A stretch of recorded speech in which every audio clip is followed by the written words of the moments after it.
Hello friends, स्वागत है आपका आलोक इकोनॉमिक्स क्लासेस में। फ्रेंड्स, जो आज का टॉपिक है यहाँ पर आप देख सकते हैं लिखा हुआ है, क्या कॉजेज है इंक्रीजिंग कांस्टेंट और डिक्रीजिंग रिटर्न्स टू स्केल का, उसको हम लोग देखेंगे। ठीक है, तो उससे पहले स्टार्ट करने से पहले मैं आप लोगों को बता दूं कि इस पर मैंने ये जो चैप्टर है, जिस चैप्टर का टॉपिक है, उस चैप्टर का नाम है आपका laws of returns, returns to a factor and returns to scale, जिस पर मेरे बहुत सारे लेक्चर्स आ चुके हैं, जिसका लिंक मैं डिस्क्रिप्शन में दे दूंगा प्लेलिस्ट का।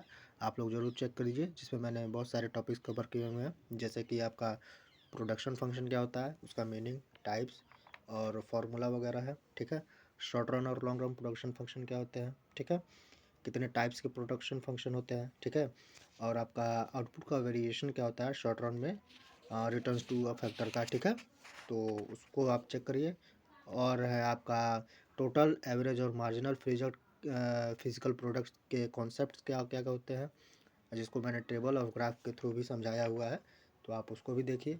और रिलेशन क्या है आपका मार्जिनल प्रोडक्ट और एवरेज प्रोडक्ट है, और आपका रिलेशनशिप क्या है टोटल प्रोडक्ट और मार्जिनल प्रोडक्ट का। ठीक है, laws of returns to a variable factor का रिटर्न्स टू अ स्केल, इस पर भी मैंने टॉपिक बनाया हुआ है।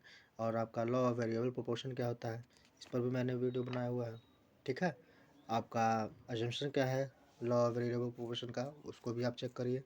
और लॉ ऑफ वेरिएबल प्रोपोर्शन का इलस्ट्रेशन भी मैंने बताया हुआ है टेबल और ग्राफ के थ्रू। ठीक है, और आपका कितने स्टेज के प्रोडक्शन होते हैं, उस पर भी मैंने वीडियो बनाया हुआ है। ठीक है, आपका आउटपुट का वेरिएशन क्या होता है लॉन्ग रन में रिटर्न्स टू स्केल का, उस पर भी मैंने वीडियो बनाया हुआ है, तो आप लोग उसको ज़रूर चेक करिए, जिसको मैंने एग्जांपल्स के बहुत सारे एग्जांपल्स हैं उसमें, और टेबल भी है और ग्राफ भी है, तो आप लोग उसको ज़रूर देखिए। अगर आपने नहीं देखा है तो, या आपने नहीं पढ़ा है, तो आप लोग ज़रूर चेक करिए, जिसका मैं लिंक दे दूंगा आपको डिस्क्रिप्शन में, आप लोग ज़रूर चेक कर लीजिएगा। फिलहाल आज का जो टॉपिक है वो आप लोग देख ही लिया है, causes of increasing constant and decreasing returns to scale. तो इसको चलिए हम लोग शुरू करते हैं और देखते हैं। तो अगर आप हमारे चैनल पर नए हैं तो आप चैनल को ज़रूर सब्सक्राइब कर लीजिए और वीडियो को लाइक कर दीजिए। ठीक है, ताकि आने वाले आपको जो वीडियो के अपडेट्स हैं आपको सबसे पहले मिलते रहेंगे। ठीक है, तो चलिए शुरू करते हैं। तो देखिए आपके जो कॉजेज़ क्या होते हैं रिटर्न्स टू स्केल का है। ठीक है, इंक्रीजिंग रिटर्न्स टू स्केल, पहले इसको हम लोग देखेंगे। तो पहला जो है वो है आपका इंडिविजिबिलिटीज़। ठीक है, ये क्या होता है, an important cause of increasing returns to scale is indivisibility. Indivisibility means that certain factors are available only in some minimum sizes. ठीक है, कुछ फैक्टर्स आपके अवेलेबल होते हैं जो कुछ साइज में, मिनिमम साइज में। फैक्टर्स क्या होते हैं आपके, जैसे आपका लैंड हो गया, लेबर हो गया, कैपिटल हो गया। ठीक है, और भी बहुत सारी चीज़ें हो गई। Certain inputs particularly machinery, plants and machinery भी आते हैं, मैनेजमेंट एक्सेट्रा, ये होते हैं। ठीक है, are available in large and lumpy units. ठीक है, ये आपके बहुत लार्ज साइज में अवेलेबल हैं। ठीक है, such inputs can not be divided into small sizes. तो ये आपको आप स्मॉल साइज में इसको डिवाइड नहीं कर सकते हैं। To suit the small scale of production, इसको स्मॉल स्केल ऑफ प्रोडक्शन में नहीं इस्तेमाल किया जा सकता, क्योंकि ये बहुत बल्कि होते हैं। ठीक है, बहुत ज़्यादा होते हैं। आगे बढ़ते हैं, एग्जाम्पल देखते हैं। There can not be half a machine, half a computer और हाफ अ मैनेजर। ठीक है, ये तो पूरे ही रहेंगे। Such inputs have to be employed even if the scale of production is small. चाहे आपका प्रोडक्शन कितना भी स्मॉल हो, ये आपको चाहिए ही चाहिए। ठीक है, आप छोटे छोटे नहीं ले सकते हैं, आप काट कर थोड़ी कंप्यूटर और मशीनरी लगाएंगे, पूरा कंप्लीट ही लेंगे। ठीक, therefore, as the scale of production increases, these indivisible factors are utilized better and more efficiently। जैसे जैसे आपके प्रोडक्शन इंक्रीज करते हैं, स्केल ऑफ प्रोडक्शन जैसे जैसे आपका बढ़ता जाता है, तो आप इसको अच्छी तरह से इस्तेमाल करना शुरू कर देते हैं, और ये आपको ज़्यादा क्वांटिटी में भी चाहिए होते हैं। This leads to increasing returns to scale. तो ये आपका लीड क्या करेगा, इसके थ्रू अल्टीमेटली आप इंक्रीजिंग रिटर्न्स टू स्केल को प्राप्त करते हैं। ठीक है, दूसरा पॉइंट देखते हैं, ग्रेटर स्पेशलाइजेशन। ये क्या होता है, इसको देखते हैं। Another important cause of increasing returns to scale is the greater degree of specialization of labor and machinery. कितने आपके लेबर हैं और कितना आपका जो जो मशीन है आपका वो कितना एफिशिएंट और स्पेशलाइज्ड है इस चीज़ के लिए, ठीक है, प्रोडक्शन के लिए। As the scale of production increases, the efficiency of labor increases due to division of labor. अगर आप लेबर जो है वो आपको ज़्यादा अमाउंट में है, अगर आप उनको डिवाइड कर देते हैं कि किसको कौन सा काम आता है उनके स्किल के हिसाब से, तो आपका जो प्रोडक्शन है वो बहुत बढ़ जाता है, ठीक है, क्योंकि आपने उनको वो काम दिया है जिसमें वो ज़्यादा स्पेशलाइज्ड है और वो जो काम ज़्यादा अच्छे तरीके से वो लोग करेंगे, ठीक है। Similarly when the scale of production increases it becomes possible. जैसे आपका स्केल ऑफ प्रोडक्शन बढ़ जाता है तो आप के लिए आसान हो जाता है, क्या होता है, specialized machine and expert management, वो अपना बहुत अच्छे से हो जाता है, ठीक। This results in increase in productivity of inputs. तो ये आपका प्रोडक्टिविटी आपके जो इनपुट्स हैं उनकी बढ़ जाती है, ठीक। Leading to increasing returns to scale, तो इससे आपको बहुत अच्छा रिटर्न मिलता है, ठीक है। तो ये आपका दो इसमें था, इंक्रीजिंग रिटर्न्स टू स्केल का दो कॉज था, ठीक है। अब हम लोग देखेंगे causes of constant returns to scale, ठीक है, इसको हम लोग देते हैं। तो देखिए, competitive pressure motivates firms to achieve economies of scale and avoid diseconomies of scale। जो competitive प्रेशर है मार्केट में, वो जो फर्म्स होती हैं या प्रोड्यूसर होते हैं उनको ये मोटिवेट करता है कि जो इकोनॉमीज के डिसइकोनॉमी है उसको अवॉइड किया जाए, ठीक है। When all economies of scale have been achieved and diseconomies have been avoided, अगर आप जो फर्म है या प्रोड्यूसर है उसने सारे इकोनॉमीज को और अचीव कर लिया है, ठीक है, और डिस इकोनॉमी को अवॉइड कर दिया है, the firm is said to be experience constant returns to scale. तो फर्म क्या है, वो कांस्टेंट रिटर्न्स टू स्केल को एक्सपीरियंस करेगा, ठीक है। तो कांस्टेंट रिटर्न्स टू स्केल आपका दो टाइप ऑफ फैक्टर्स होते हैं इसमें, ठीक है। तो पहला हम लोग देखते हैं क्या है, limits of economies of scale, ठीक है। पहला क्या है आपका, limits of economies of scale.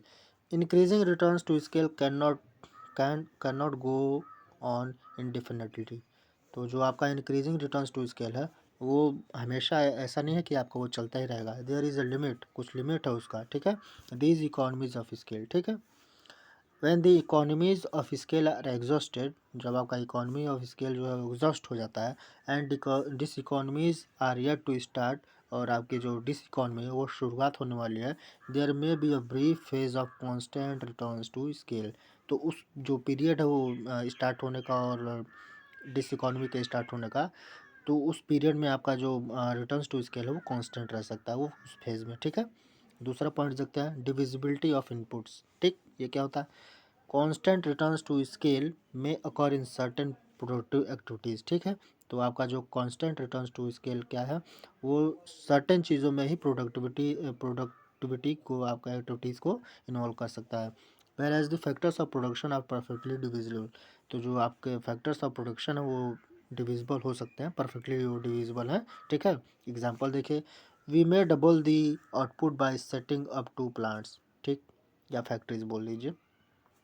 तो आप प्रोडक्शन जो है या आउटपुट जो है वो आप बढ़ा सकते हैं, डबल कर सकते हैं, कैसे, प्लांट्स को बढ़ाकर, नंबर ऑफ प्लांट्स को लगाकर, ठीक है, इस्टेब्लिश करके, विच use the same quantity and the same type of workers, machinery, raw materials and other inputs, ठीक है। तो ये आपका दो पॉइंट्स हो गया। अब हम लोग देखेंगे डिक्रीजिंग रिटर्न्स टू स्केल क्या होता है, ठीक।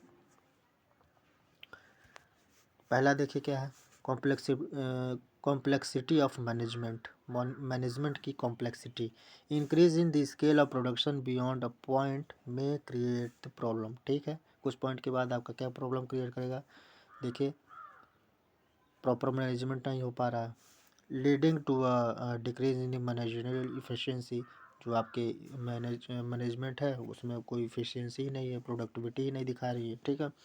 Large scale of production creates the problem of lack of proper coordination. जितना बड़ा आपका एम्प्लॉयमेंट बेस होगा, एम्प्लॉय बेस होगा, ठीक है, अगर बहुत बड़ा आपका प्रोडक्शन है लार्ज स्केल में है तो आपको कोऑर्डिनेशन का प्रॉब्लम फेस करना पड़ेगा।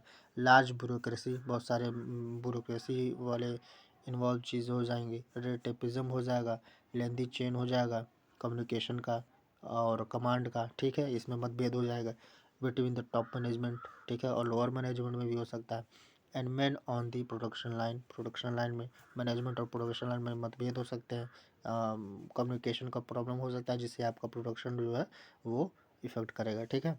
As a consequence of all these the overall efficiency of management decreases, जिससे कि आपका प्रोडक्शन भी कम होगा, एफिशिएंसी भी डिक्रीज होगा, तो बहुत सारी प्रॉब्लम आ जाएंगी। दूसरा देखिए क्या है, entrepreneur is a fixed factor, ठीक है। According to some economist decreasing returns to scale arise because entrepreneur is a fixed and individual factor. तो ये क्यों अराइज हो रहा है, क्योंकि ये जो आपका एंटरप्रेन्योर है ये फिक्स्ड और इंडिविजुअल फैक्टर है, इसको आप ना हटा सकते हैं, ये तो फिक्स है, ठीक है। An increase in scale may come to a point where the abilities and the skill of the entrepreneur may be fully utilized, ठीक है। तो जो आपका इंक्रीज हो रहा है वो ऐसे पॉइंट पर आ सकता है जहाँ पर आपका एबिलिटी और स्किल है एंटरप्रेन्योर का वो फुली यूटिलाइज हो सकता है, ठीक है। An increase in scale beyond this point, और इस पॉइंट के बियॉन्ड अगर देखा जाए तो वो डिक्रीज हो सकता है एफिशिएंसी एंटरप्रेन्योर का, ठीक है। This gives rise to diseconomies of scale, तो यही चीज़ आपका डिसइकोनॉमीज ऑफ स्केल को अराइज करता है, ठीक। तीसरा पॉइंट देखिए क्या कह रहा है, तीसरा पॉइंट क्या है आपका, एग्जॉस्टिबिलिटी ऑफ नेचुरल रिसोर्सेज। आप जो नेचुरल रिसोर्सेज हैं उनका इस्तेमाल आप कैसे करते हैं वो देखिए, ठीक है। Another factor responsible for the diminishing returns returns in some activities is the limitation of natural resources. For example देखिए, if we double the fishing fleet, the number of fish catch will not be double because the availability of fish may decrease when fishing is carried out on an increasing scale। अगर आप पहले मान लीजिए आप 100 kilo की fishing कर रहे थे, ठीक है, और अगर आप उसको बढ़ाकर 200 किलो कर दें तो फिश तो उतना ही रहेंगी, अचानक से तो बढ़ नहीं जाएंगी, टाइम लगेगा, तो ये इससे आपका प्रभावित हो सकता है, ठीक है। तो ये यही कह रहा है, ठीक है। ये आपका यहाँ पर लेक्चर ख़त्म हो गया है। इस लेक्चर का आपको नोट्स फ्रेंड्स टेलीग्राम पर मिल जाएगा, आप उसको ग्रुप को ज्वाइन करिए, लिंक मैं डिस्क्रिप्शन में दे दूँगा।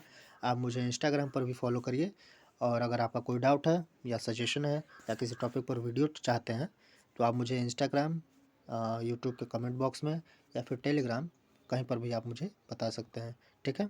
और आज का लेक्चर का नोट्स और पिछले जितने मेरे लेक्चर्स के वीडियोज़ हैं उन सब के नोट्स आपको टेलीग्राम पर अवेलेबल हैं, वहाँ पर आप जाइए, ज्वाइन करिए और उसको डाउनलोड कर लीजिए फ्री में, किसी पेमेंट की देने की आवश्यकता आपको नहीं है, ठीक है। और फ्रेंड्स चैनल को ज़रूर सब्सक्राइब कर लें और वीडियो को ज़रूर लाइक कर दीजिए, ठीक है। तो फिर मिलते हैं फिर नेक्स्ट वीडियो में। Thank you friends.